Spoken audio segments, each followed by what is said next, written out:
দেখতে দেখতে জলপাইয়ের সিজন তো চলে আসছে, আর জলপাই দিয়ে লাল শাক খেতে কিন্তু দারুণ লাগে। আর আজকে এই জন্য তৈরি করে নেবো হচ্ছে লাল শাক দিয়ে জলপাই দিয়ে।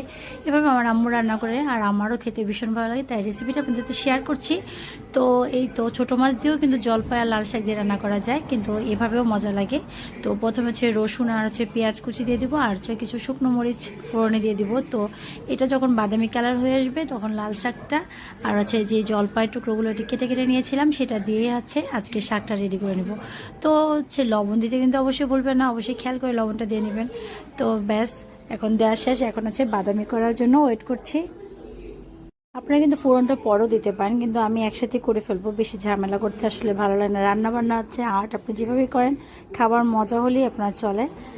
কিন্তু এই যে সব কিছু হচ্ছে এক একজন এক একভাবে করে, কেউ একটু ফোড়নটা পরেও দেয়, শাকটা আগে সিদ্ধ করে নেয়, তো আমি একসাথে সব কিছু করে নিয়েছি। তো এই তো এখন হচ্ছে নাড়াচাড়া দিয়ে নেবো, আর জলপাইগুলো কিন্তু দিয়ে দিয়েছি, এখন হচ্ছে সুন্দর করে সিদ্ধ করে নেবো।